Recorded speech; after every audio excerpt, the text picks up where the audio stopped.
میرے پاس ایک شخص آیا, اس بھیکاری تھا, غریب آدمی بنا ہوا تھا کہ میرے گھر میں نے گھر جا کے دیکھا, گھر میں واقعی کچھ بھی نہیں تھا, ہائے ہوئے ایسا بیچارہ رونا دھونا. تو میں نے کہا دیکھو میں تمہیں بھیک نہیں دیتا. اس نے کہا میں ہوں بھی خاندانی آدمی, مجھے بھیک کے پیسے, یہ خاندانی کا لفظ میں نے وہاں سے بہت زیادہ سیکھا ہے. کہہ رہے ہم خاندانی لوگ ہیں, ہم بھیک. تو کہہ رہے میں نے کہا ٹھیک ہے پھر آپ مزدوری کرو. کہہ رہے میں ریڑھی لگاؤں گا. میں نے کہا چلو. میں خود اس کے ساتھ جوڑیا بازار گیا, وہاں سے 2 ریڑیاں خریدیں اپنے خرچے پہ, اس کو دیں. میں نے کہا کیا آم کا سیزن چل رہا تھا, میں نے کہا ٹھیک ہے یہ پیسے لو, جاؤ آم لے کر آؤ. اور میں نے تھوڑا سا پروفٹ اپنا اس میں رکھ لیا کہ جتنی ارننگ ہوگی اس میں اتنے فیصد مجھے دے دینا, ٹھیک ہے نا. تو آپ نے وہ ارننگ لے کے وقف کر دیا. اپنا بزنس بھی کر سکتے ہو ایسے.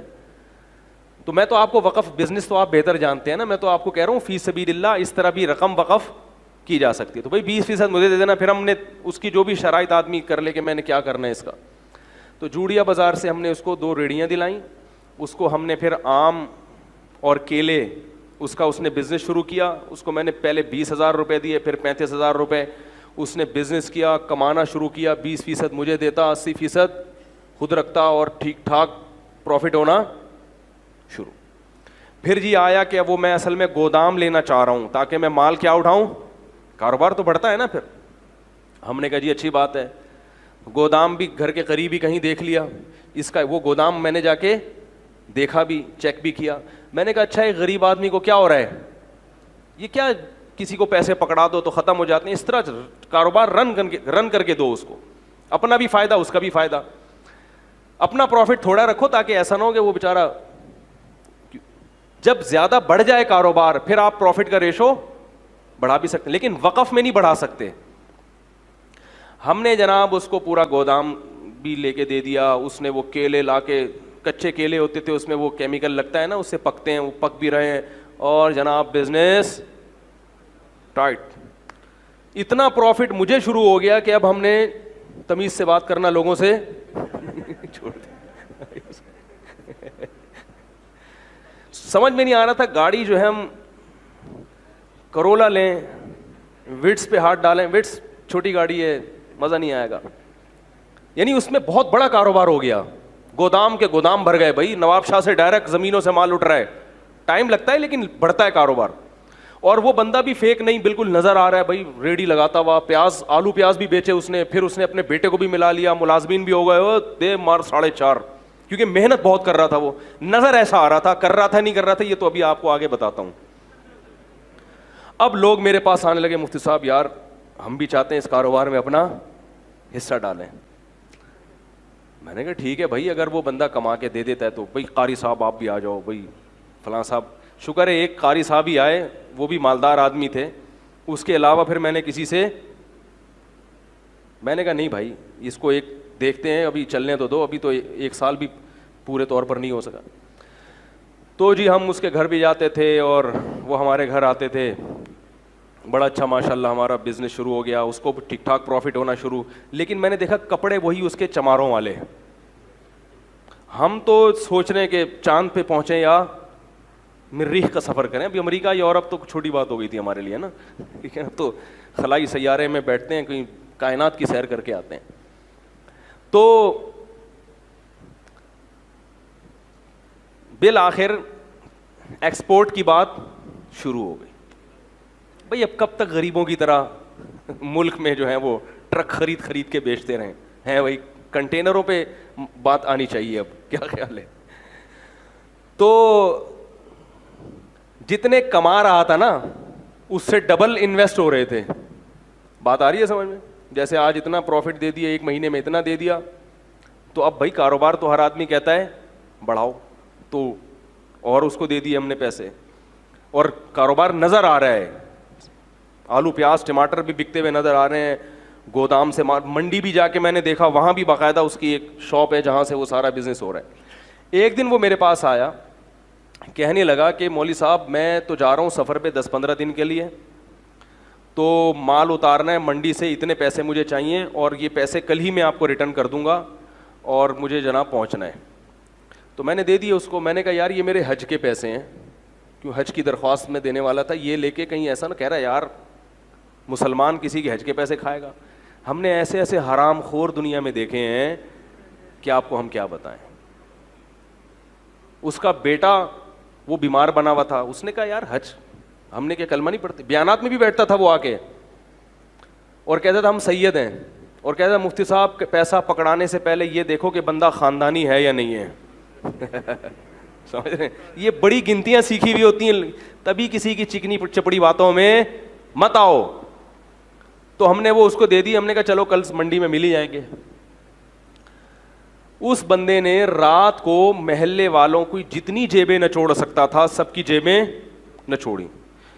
دکان سے جو جنرل اسٹور تھا اس سے 2-3 مہینے کا راشن اٹھایا. اس نے کہا پڑوسی یہ کل دے دے گا پیسے. کسی سے چلتے ہوئے کسی سے اگر امید تھی نا 50 روپے مل جائیں گے ادھار, تو اس سے 50 روپے بھی لیے, کسی سے 500 لیے, کسی کے 1 لاکھ, ہمارے تو لاکھوں روپے لیے ہوئے تھے. ہر آدمی سے جتنا نچوڑ سکتا تھا اس نے نچوڑا. اسٹیمپ پیپر پہ جو ہمارا ایگریمنٹ ہوا تھا وہ لکھا ہوا تھا اس کے انگوٹھے کے ساتھ, یعنی میرے تو اس سے جو پیسوں کا لین دین تھا ریٹرن بھی تھا نا سارا, انگوٹھا بھی, آئی ڈی کارڈ بھی, سب کچھ. اب جناب وہ انگوٹھا لے کے اب تک میں 10 سال سے بیٹھا ہوں. وہ انگوٹھے کا کیا کریں گے بھائی, کیا خیال ہے, انگوٹھے سے کچھ ہوتا ہے؟ خیر جی, ہم اگلے دن جب پہنچے تو کوئی بندہ ہی نہیں تھا. پتہ چلا کہ راتوں رات گودام بھی اس نے اس کا بھی سودا کیا ہے, گودام والے کا 3-4 مہینے کا کرایہ بھی ہضم کیا, اور جتنا مال گودام میں پڑا تھا پہلے سے اس نے کوئی اس کا سودا کیا ہوا تھا کہ بھئی اس کا پروگرام تھا اس دن بھاگنے کا. وہ راتوں رات اس نے سارا مال سستے داموں بیچا, وہ پیسے الگ, ہمارے پیسے الگ, جو ہمارا پروفٹ تھا وہ الگ, حج کے پیسے الگ. اور محلے والوں میں کسی سے 500 لے سکا, 50 لے سکا, 10 روپے مل سکے, جنرل اسٹور والے سے پیسے لے کے 12 سال ہو گئے میرے بھائی, 10 سال ہو گئے, صرف انگوٹھا ہے اس کا میرے پاس. 10 سال کے بعد میں نے کرنا سوچا کہ اس انگوٹھوں کو دیکھ کے کیا آدمی حسرت کرے, اس انگوٹھے کو بھی, کیونکہ کچھ بھی نہیں ہو سکتا, کچھ بھی نہیں ہو سکتا. کراچی اتنا بڑا ہے کہ وہ غائب. پھر پتہ چلا کہ محترم کا بزنس ہی یہی ہے, یہ غریبوں والے کپڑے پہنتے ہیں, گھر میں کوئی بھی چیز نہیں رکھتے, کچھ ادھار غریب بچے لیے ہوئے ہیں اس نے رینٹ پہ, ٹھیک ہے نا, غریبوں سے 2-4 بچے ادھار لے کے رکھ دو بھائی, کوئی آئے گا تو منہ دکھانے کے کہ یہ میرے بچے ہیں. اس طرح کا پتہ نہیں, ہو سکتا ہے اپنے ہی بچے ہوں, واللہ عالم. تو ان کا کئی سالوں سے یہی کاروبار. کیا ہوا کہ ہم نے اس کو تلاش کیا, نہیں ملا, غائب ہو گیا. ہم نے کہا چلو بھائی جو چیز قسمت میں نہیں تھی وہ. ایک دن ایک سبزی منڈی سے ایک پٹھان آیا باجوڑ کا, مجھ سے ملنے کے لیے, بڑا لمبا تڑنگا. کہنے لگا وہ بندہ تھا اس نے آپ کے پیسے لے کے بھاگا. میں نے کہا ہاں. کہہ رہے میں منڈی میں کئی سال سے کاروبار کر رہا ہوں, آج تک مجھے کسی نے چونا نہیں لگایا پوری. کہہ رہے میں اتنا ہوشیار آدمی ہوں کہ مجھے چونا لگانا آسان نہیں ہے. کہہ رہے کہ یہ آدمی مجھ سے کئی لاکھ روپے لے کے. میں نے کہا پھر کیا؟ کہہ رہے میں مفتی صاحب آپ کو یہ بتانے کے لیے آیا ہوں کہ اللہ کی قسم مجھے پیسہ نہیں چاہیے. کہہ رہے میں نے قسم اٹھائی ہے, میں نے بندوق خریدی ہے کہ یہ مجھے اگر مل گیا, اس کے سر میں اگر میں نے 7 گولیاں نہیں اتاری تو میری بیوی کو 7 طلاقیں. میں نے کہا کیا کر رہا ہے بھائی؟ کہہ رہے نہیں مجھے پیسوں کا غم نہیں ہے, پوری زندگی مجھے کسی نے چونا. تو میں نے کہا جب اتنے بڑے فنڈر کو چونا لگ گیا تو بھائی ہم تو اس فیلڈ کے ہیں ہی نہیں. تو اس نے بندوق, اس نے کہا کہ مجھے بس یہ بتاؤ ہے کہاں, مجھے پیسے نہیں چاہیے. کہہ رہے میں نے اس کے سر میں کتنی گولیاں اتارنی ہیں, نہیں اتاری تو میری بیوی کو طلاق ہے. تو اس لیے یہ جو ریڑی ویڑی کا میں کہہ رہا ہوں نا, وقف کریں, کسی غریب کو ریڑی لے کے دے دیں تو وہ غریب ہو. بہت, میں یہ نہیں کہہ رہا کہ سارے فراڈی ہی ہوتے ہیں, لیکن واقعی دیکھیں اس فیلڈ میں فراڈیوں کا ریشو بولو بھائی زیادہ ہے. تو اللہ کا شکر ہے ہم نے کسی کا پیسہ لگایا نہیں تھا, اور اگر کسی نے لگایا بھی تو ہم نے کہا بھائی ہم اپنی ذمہ داری, لالچ نہیں کی تو وہ جتنا نقصان ہونا تھا وہ حج بھی گیا. حج پھر بعد میں کیا ہم نے, لیکن وہ 2-3 سال تک کیا ہو گیا, نہیں کر سکے ہم. تو وقف کریں لیکن لوگوں کو پہلے کیا کریں, پرکھیں. تو کوئی غریب آتا ہے بولے بھائی یہ کام ہے یہ کر لو. ایک غریب آیا کچھ پیسے مانگنے, میں نے کہا کوئی ملازمت کیوں؟ کہہ رہے نہیں. میں نے کہا یہ ایسا ہے کچرا گلی میں پڑا ہوا ہے, یہ اٹھا کے وہاں پھینکو اور میں آپ کو اس کے 500 روپے دوں گا. اس نے پوری گلی صاف کر دی. ہم نے اس کو, حالانکہ 500 بنتے نہیں ہیں, لیکن ہم نے اس کو کتنے دے دیے. تو بھائی اگر وہ واقعی محنت کر رہا ہے, اس کا مطلب کیا ہے, یہ بولو بھائی, مستحق. تو میں نے کہا یہ جتنا کچرا پڑا ہے نا, ایک شاپر لو, اس میں سارا کچرا ڈال کے پھینک دو, گلی کو کیا کر دو, صاف کر دو. تو یہ عمل سے ایک تو گلی صاف ہو جائے گی, نمبر 2 یہ اس کی علامت ہوگی واقعی مستحق ہے. جو اتنا غریب ہوتا ہے اس کے پھر اتنے نخرے نہیں ہوتے کہ میں کیوں کروں, جب نہیں کرو تو جاؤ نکلو یہاں سے بھائی.